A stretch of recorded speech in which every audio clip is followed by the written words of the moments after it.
उत्तर प्रदेश का एक जिला लगता है मुजफ्फरनगर और यहीं का एक क्षेत्र लगता है खतौली और इसी के अंतर्गत एक गांव आता है भंगेला। दरअसल वहां पर एक लड़का रहता है जिसका नाम अनुज होता है। अनुज जो होता है एक हॉस्पिटल में काम करता है। अब जैसे ही वो काम करने के बाद रात को अपने घर आता है, घर आने के बाद वो कॉफ़ी पीने की जाहिर करता है इच्छा। वो कहता है कि मेरा कॉफ़ी पीने का बहुत मन कर रहा है, तुम मेरे लिए कॉफ़ी बना कर ला दो। उसकी पत्नी जो होती है उसके लिए कॉफ़ी बनाकर लेकर आती है। कॉफ़ी बनाकर जब लेकर आती है तो वो पी लेता है, लेकिन पी लेने के बाद उसकी तबीयत अचानक से ख़राब हो जाती है। जब उसकी तबीयत ख़राब हो जाती है तो उसे हॉस्पिटल ले जाया जाता है। जब हॉस्पिटल ले जाया जाता है तो उससे कहा जाता है कि तुमने क्या खाया था, तुमने कोई नशीली या फिर जहरीली दवाई खाई थी। जब डॉक्टर ये बात कहते हैं तो वो कहता है कि नहीं साहब। अनुज जो होता है वो बताता है कि उसने सिर्फ अपनी पत्नी के हाथ की कॉफ़ी पी थी और कुछ नहीं पिया।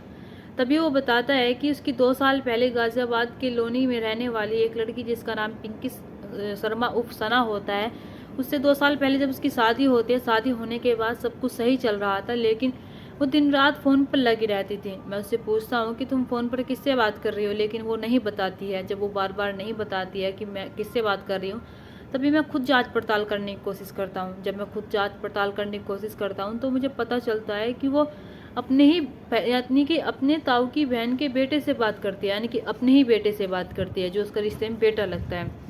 अब जब मुझे ये सारी बातें पता चलती है तो मैं उससे जाकर कहता हूँ कि तुम्हें मेरे साथ रहो या फिर उसके साथ रहो, मैं तुम्हें छोड़ दूंगा, मैं तुम्हें तलाक दे दूंगा, पर मैं तुम्हें नहीं रखूंगा। अगर तुम्हें उससे बात करनी है तो तुम उसके पास जाकर रह सकती हो। लेकिन जब इधर इसकी पत्नी जो होती है वो अपने मायके चली जाती है। जब मायके चली जाती है तो वहाँ से उसे समझा बुझाकर एक बार फिर से फैसला हो जाता है। फैसला हो जाने के बाद वो फिर से ससुराल में आती है। ससुराल में फिर से वो बाज नहीं आती। एक दिन अपने पति से कहती है कि तुम मेरे साथ अगर ऐसा कर रहे हो तो देख लो, मेरठ में जो केस हो रहा है मुस्कान रस्तोगी का, जिसने अपने पति को मार दिया, मैं तुम्हें भी ऐसा मार दूंगी। और शायद उसने ही मुझे कॉफ़ी में जहर मिला कर दिया होगा, क्योंकि डॉक्टरों के मुताबिक उसमें जहर मिला हुआ था, कॉफ़ी में पॉइजन मिला हुआ था। अब जैसे ही ये सारी बात पुलिस वालों को पता चलती है तो वे अचंभित रह जाते हैं कि आखिरकार ये हो क्या रहा है। पहले मेरठ में, फिर जयपुर में और अब यहाँ भी। आखिरकार पत्नियों को पति के साथ क्या दुश्मनी हो रही है। आज की घटना भी कुछ ऐसी है जहाँ पर एक व्यक्ति होता है, व्यक्ति जो होता है अपनी सेक्स करने की इच्छा जाहिर करता है और महिलाओं के साथ वो संबंध बनाने की इच्छा जाहिर करता है। वो जब भी और महिलाओं को देखता है तो वो सोचता है कि मैं इसके साथ संबंध बनाऊं। अब वो जो ऐसे ही सोचता है तो उसके साथ एक दिन ऐसा हो जाता है जिसे जानकर आप भी हैरान हो जाएंगे।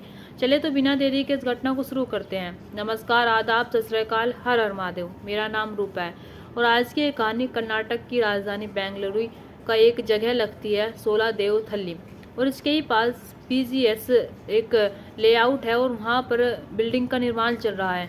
जब वहाँ पर बिल्डिंग का निर्माण चल रहा है वहीं पर एक गाड़ी खड़ी हुई है। उस गाड़ी में से एक व्यक्ति जो होता है वो निकल कर भाग रहा होता है। वो जोर जोर से चीख भी नहीं पा रहा था, वो कुछ किसी को बुला भी नहीं पा रहा था। वो 150 मीटर तक भागता है क्योंकि उसके मुंह से आवाज़ नहीं निकल रही थी, बस उसने अपने गले पर हाथ रख रखा था।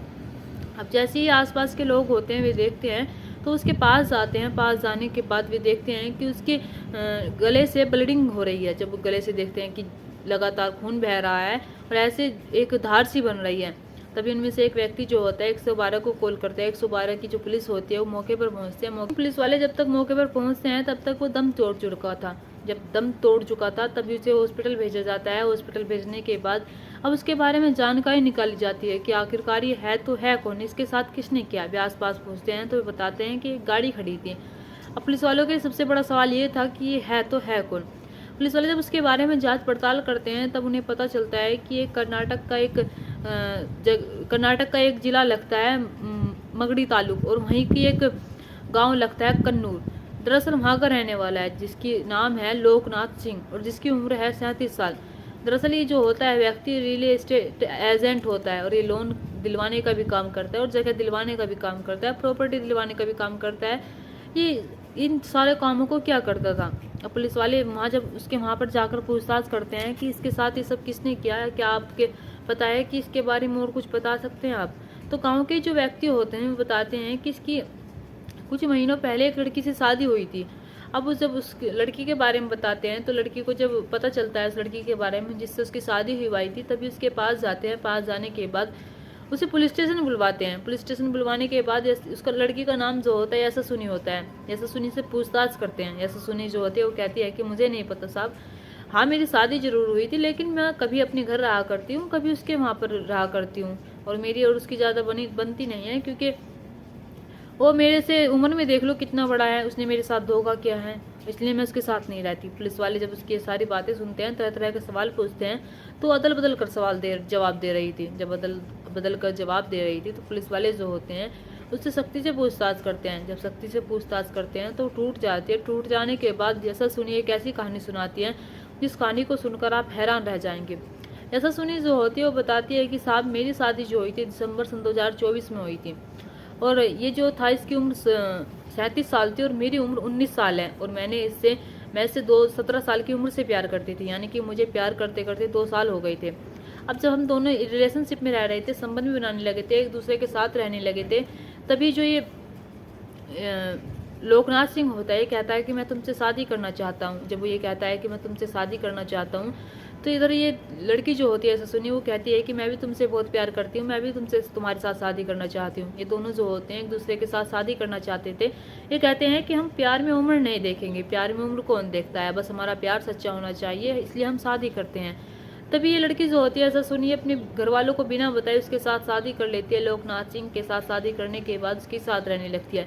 लेकिन जैसे अपने घर जाती है, घर जाने के बाद इसके घर वालों को पता चलता है कि इसने अपने से ज़्यादा उम्र के लड़के के साथ शादी की है, तो वे इसे कहते हैं कि बेटे तुमने क्या किया, तुम उसकी एक बार उम्र तो देख लेती। लेकिन ऐसा सुनी जो होती है वो कहती है कि मैं उससे प्यार करती हूँ और मैं उसके साथ रहना चाहती हूँ और मैं उसी के साथ रहूँगी, और मुझे आप कुछ मत कहिए माँ, मैं उससे बहुत प्यार करती हूँ, वो मुझे बहुत खुश रखेगा। वो ये सारी बातें कहती है। तो उसकी माँ जो होती है वो कहती है कि ठीक है बेटा, अगर तुम्हें उसके साथ रहना है, अगर तुम्हें खुशी मिल रही है तो तुम रहो, तुम हमारी कहाँ मानोगी। जब तुमने हमसे बिना बताए शादी कर ली, तो अब क्या तुम हमारी खाक मानोगी। अब इधर ऐसा सुनी जो होती है वो अपने पति के साथ रहती है। पति जो होता है उसके साथ संबंध बनाया करता था। एक दिन जब वो संबंध बनाती है उसके साथ, तभी उसका पति जो होता है उसके बारे में पता चलता है उसे कि इसका पति जो है किसी और के साथ भी संबंध बनाता है, क्योंकि वो जानकारी पहले ही निकाल लेती है। उसके बाद वो जब एक बिस्तर पर होते हैं तब पूछती है जाकर कि तुम्हारे जो संबंध है वे अनैतिक किसी और महिलाओं से भी हैं, क्योंकि उसे पता चलता है कि और महिलाओं के साथ भी उसके संबंध बने हुए हैं, और महिलाएं के साथ भी ये एक चरित्रहीन लड़का है। क्योंकि उसके आस पड़ोस में जो लोग रहते हैं बताते हैं कि ऐसे ऐसे इसके महिलाएं हर एक नई महिलाएं आती थी इसके घर पर। लेकिन ऐसा सुनी जो होती है फिर भी बर्दाश्त कर लेती है। बर्दाश्त करने के बाद उसके साथ रहने लगती है। लेकिन जैसे ही एक दिन वो ऐसा सुनी से एक ऐसी बात कहता है जिस बात को सुनकर ऐसा सुनी का जो गुस्सा होता है वो 7वें आसमान पर चढ़ जाता है।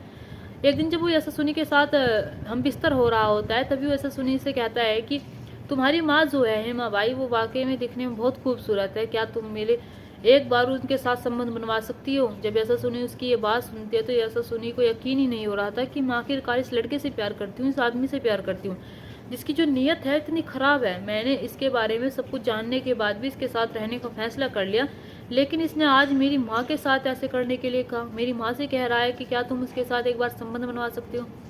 तभी ऐसा सुनी जो होती है उसे छोड़कर अपने घर आ जाती है। घर आ जाने के बाद उसकी माँ जो होती है जब उसे देखती है कि कई दिन हो गए उसे घर रहते रहते, तो वो कहती है कि बेटा तुम्हारी शादी को अभी 15 दिन भी नहीं हुए और तुम अपना ससुराल छोड़कर मायके में आकर बैठ गई, क्या कोई बात है।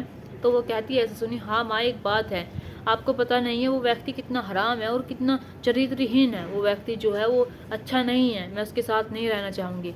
उसकी माँ जो होती है वो कहती है कि अभी तो तुमने कहा था कुछ महीने पहले, महीना ही समझ लो, कि तुम उसके साथ रहना चाहती हो, तुम उसके साथ शादी करना चाहती हो, और अब तुम उसके साथ रह भी रही हो, हमने रजामंदी भी दी थी तो घर आकर बैठ गई हो, ऐसी क्या बात हो गई। तो ऐसे सुनी जो होती है वो कहती है कि माँ लोकनाथ सिंह जो है आपके साथ संबंध बनाने के लिए कह रहा था, इसलिए मैं उसे छोड़ कर आ गई। जब उसकी माँ ये बात सुनती है तो उसकी माँ भी सोच नहीं पा रही थी, समझ नहीं पा रही थी कि आखिरकार एक व्यक्ति की जो मानसिक स्थिति है वो इतनी ख़राब कैसे हो सकती है, वो इतना ख़राब कैसे सोच सकता है अपनी पत्नी के माँ के बारे में। अब ऐसे ही दिन गुजरते चले जाते हैं। जब दिन गुजरते चले जाते हैं तो दिन आता है 22 मार्च सन 2025 का। जब दिन आता है 22 मार्च सन 2025 का, तो तभी ऐसा सुनी जो होती है वो अपने पति लोकनाथ सिंह को कॉल करती है और कहती है कि मेरा तुमसे मिलने का मन कर रहा है। वो ना जाने क्या क्या कहती है। वो जब उसे बुला लेती है, बुलाने के बाद ये दोनों जो होते हैं गाड़ी में बैठे हुए होते हैं।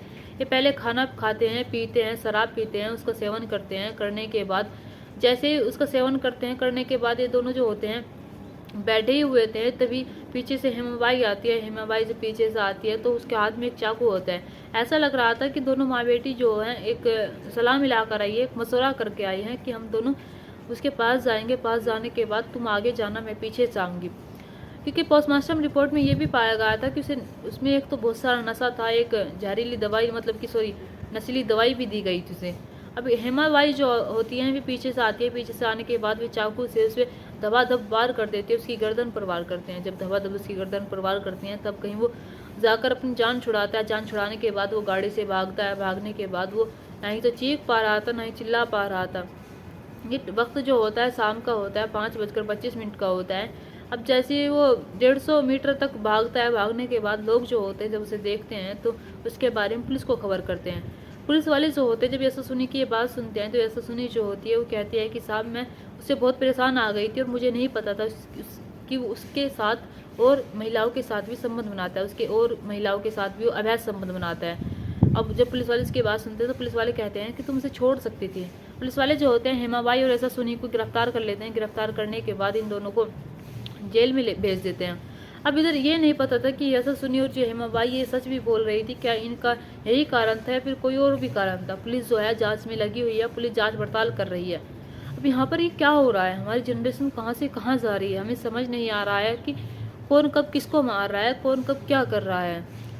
दोस्तों ऐसी ऐसी घटनाओं से हमें कुछ सीखने को ही मिलता है, हमें सचेत होने को मिलता है, इसलिए आपके सामने ये घटनाएं मैं पेश करती हूँ।